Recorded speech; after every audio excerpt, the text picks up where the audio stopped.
Assalamualaikum warahmatullahi wabarakatuh. Halo, gimana kabar kalian semua? Semoga selalu dalam keadaan sehat walafiat. Amin ya robbal alamin. Baiklah, saya di sini akan menyampaikan perdagangan internasional materi IPS kelas 9 bab 1 semester 2. Apa sih perdagangan internasional itu? Pengertian perdagangan internasional, perdagangan yang dilakukan oleh penduduk suatu negara dengan penduduk negara lain atas dasar kesepakatan bersama. Penduduk yang dimaksud dapat berupa antar perorangan individu dengan individu, antara individu dengan pemerintah suatu negara, atau pemerintah suatu negara dengan pemerintah negara lain. Itulah yang disebut dengan perdagangan internasional. Yang kedua, faktor-faktor yang mempengaruhi perdagangan internasional. Ada juga beberapa faktor yang mempengaruhi perdagangan internasional, antara lain dorongan untuk memenuhi kebutuhan yang ada di dalam negeri. Salah satu faktor mengapa negara mau melakukan perdagangan internasional adalah karena ingin memenuhi kebutuhan di dalam negeri. Dorongan untuk memenuhi kebutuhan yang ada di dalam negeri. Tidak dapat dipungkiri, kebutuhan antara manusia satu dengan manusia lainnya terdapat perbedaan dalam kebutuhannya sehari-hari. Perbedaan kekayaan sumber daya alam. Kekayaan sumber daya alam yang dimiliki oleh suatu negara pada akhirnya akan menjadi komoditas dari negara tersebut. Perbedaan selera. Perbedaan selera juga bisa menjadi faktor yang mendorong terjadinya perdagangan internasional. Perbedaan iklim. Di setiap negara akan berakibat bagi produksi sumber daya alam yang tidak sama. Keinginan untuk memperluas pasar dan menambah keuntungan. Perdagangan internasional adalah untuk memperluas pasar dan juga menambah keuntungan bagi negara tersebut. Dalam proses jual beli, pastilah ada keuntungan maupun kerugiannya. Keinginan untuk memperoleh keuntungan dan meningkatkan pendapatan masyarakat. Adanya kelebihan produk di dalam negeri, keinginan membuka kerjasama, hubungan politik, serta lainnya. Jadinya era globalisasi, ingin memperoleh dukungan dari negara lain, teknologi, penghematan biaya produksi. Itulah beberapa faktor-faktor yang mempengaruhi perdagangan internasional. Selain faktor-faktor yang memengaruhi perdagangan internasional, ada juga tujuan dan manfaat perdagangan internasional. Perdagangan internasional memiliki tujuan utama yaitu untuk meningkatkan Gross Domestic Product atau GDP. Artinya perdagangan internasional bertujuan untuk meningkatkan total nilai dari produksi barang maupun jasa yang dijual oleh suatu negara pada negara lain selama 1 tahun lamanya. Namun untuk mencapai tujuan tersebut ada juga peraturan serta ketentuan yang berlaku terkait jenis dan sistem pembayaran, berbagai pihak terkait dengan perdagangan internasional dan banyak hal lainnya yang dibahas dalam buku perdagangan internasional.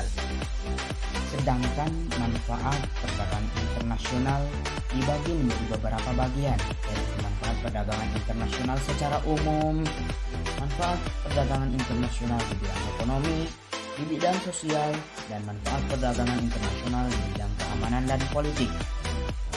Berikut adalah tujuan dan manfaat perdagangan internasional. Menaikkan devisa negara.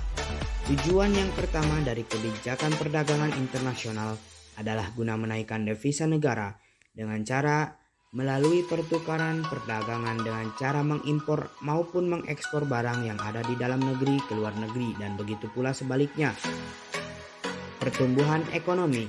Pertumbuhan ekonomi atau kenaikan produk nasional bruto ini dihasilkan melalui faktor produksi milik warga negaranya yang tinggal di dalam maupun luar negeri, dan warga negara yang tinggal di dalamnya maupun yang tinggal di luar negeri tidak termasuk dalam GDP.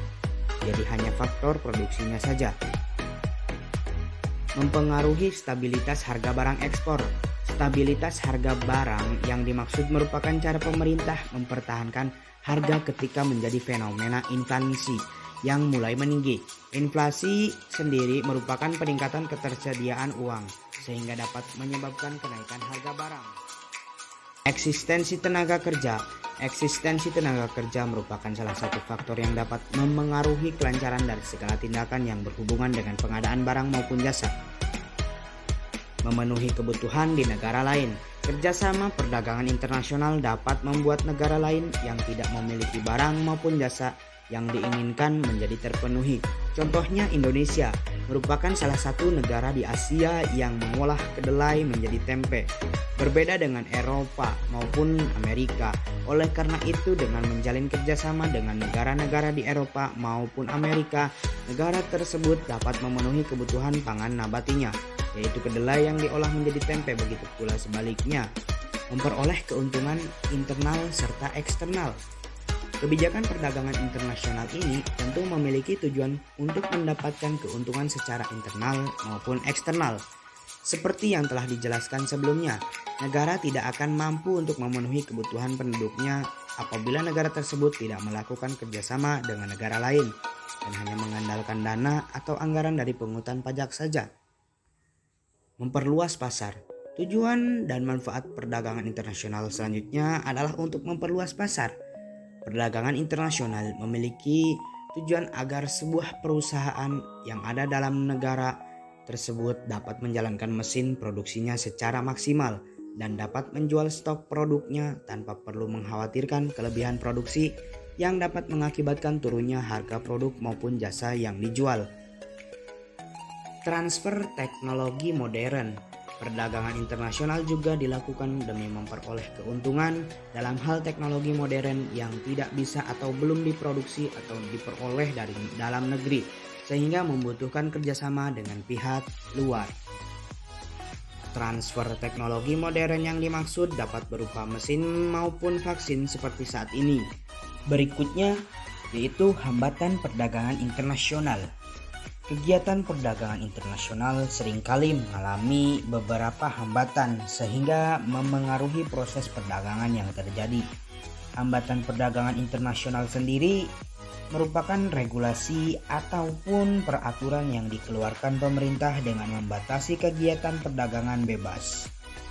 Banyak bentuk-bentuk hambatan yang bisa terjadi, seperti perbedaan mata uang negara, kebijakan ekonomi suatu negara, sumber daya yang rendah, kebijakan tarif yang ditetapkan, kebijakan non-tarif, pembayaran antar negara cukup sulit dan memiliki resiko yang besar, adanya organisasi-organisasi ekonomi daerah, penerapan subsidi, keamanan suatu negara yang tidak terjamin, kualitas barang yang diperjualbelikan buruk, kebijaksanaan impor di setiap negara, dan nilai tukar mata uang yang terus berubah-ubah.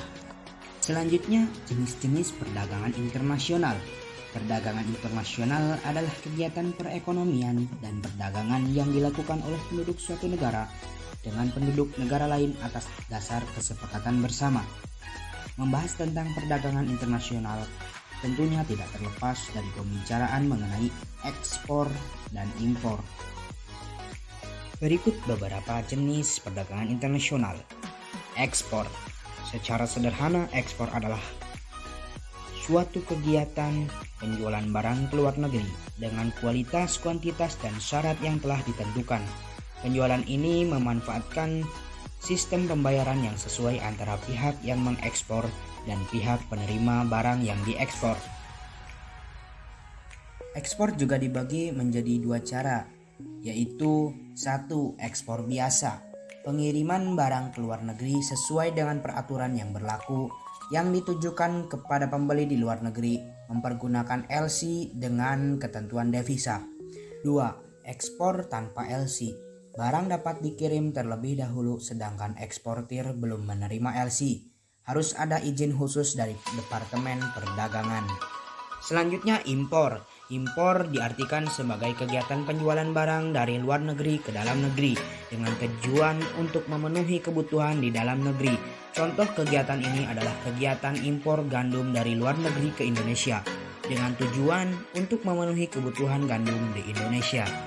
Barter, pengiriman barang ke luar negeri untuk ditukarkan langsung dengan barang yang dibutuhkan dalam negeri.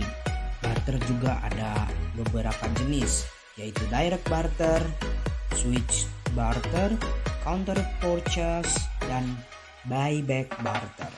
Selanjutnya konsinyasi, pengiriman barang di mana belum ada pembeli tertentu BLN.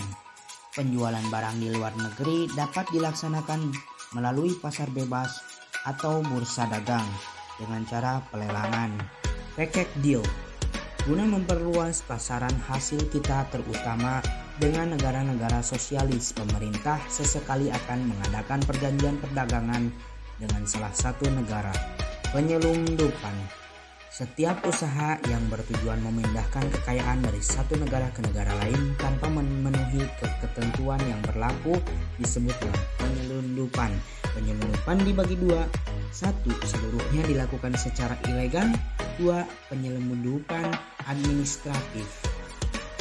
Dan border crosser, bagi negara yang berbatasan dilakukan dengan persetujuan tertentu. Tujuannya pendudukan berbatasan yang saling berhubungan diberi kemudahan dan kebebasan dalam jumlah tertentu dan wajar. Border crosser dapat terjadi melalui beberapa jalan, yaitu sea border atau lintas batas laut dan overland border atau lintas batas darat. Yang selanjutnya yaitu komoditas ekspor di Indonesia. Setidaknya ada 5 komoditas ekspor paling besar yang dimiliki oleh Indonesia. 5 komoditas paling besar tersebut yaitu produk hasil hutan, kakao, komoditas karet, produk tekstil, dan kelapa sawit. Kebijakan perdagangan internasional. Suatu negara akan mengeluarkan kebijakan perdagangan internasional untuk melindungi perekonomian negaranya, dapat dikategorikan sebagai berikut, yaitu penetapan tarif, kuota impor, larangan ekspor dan impor, subsidi, premi, dumping, dan devaluasi. Selain kebijakan perdagangan internasional, ada juga teori perdagangan internasional. Dan teori ini secara umum terdapat 2 teori yang mendasarinya, yaitu teori keunggulan mutlak dan teori keunggulan komparatif. Karakteristik perdagangan internasional. Karakteristik perdagangan internasional. Perdagangan internasional memiliki beberapa karakteristik, seperti spesialisasi teritorial, yaitu pada dasarnya terjadi karena spesialisasi geografis. Setiap negara berspesialisasi dalam produksi barang dan jasa yang memiliki keunggulan spesifik. Kompetisi internasional, produsen dari banyak negara lengkap dengan yang lain untuk menjual produk mereka. Karena itu, ada persaingan ketat dalam perdagangan internasional. Pemisahan penjual dari pembeli. Dalam perdagangan internasional, penjual dan pembeli berasal dari berbagai negara.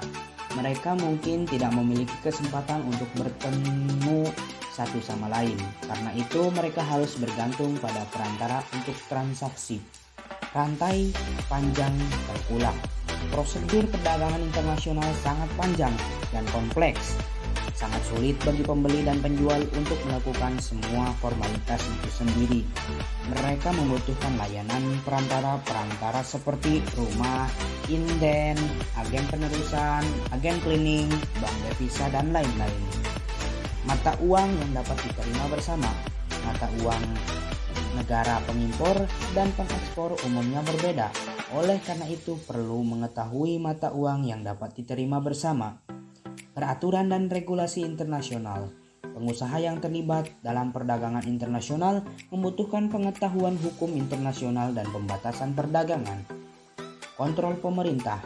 Pemerintah setiap negara melakukan kontrol atas impor dan ekspor untuk kepentingan nasional. Dan terakhir, beberapa dokumen. Sejumlah besar dokumen diperlukan dalam perdagangan internasional. Dan berikutnya adalah dampak dari kegiatan ekspor dan impor. Dampak positif ekspor.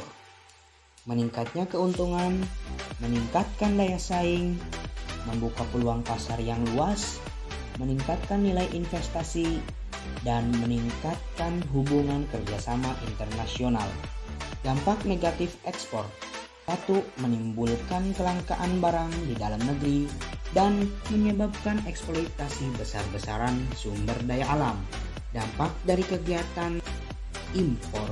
Dampak positif impor sebagai berikut, yaitu meningkatkan kesejahteraan konsumen, alih teknologi, mendapatkan kualitas serta produk yang dibutuhkan, dan menjaga kerjasama antar negara dalam hal perdagangan. Dan terakhir, dampak negatif impor, yaitu ketergantungan terhadap produk impor, menciptakan persaingan bagi industri dalam negeri, semakin banyak pengangguran, konsumerisme, dan menurunkan pasar domestik. Baiklah, mungkin hanya itu saja rangkuman IPS dari kelompok kami. Kurang lebihnya mohon maaf. Semoga bisa bermanfaat untuk kita semuanya. Amin ya robbal alamin. Terima kasih. Wassalamualaikum warahmatullahi wabarakatuh.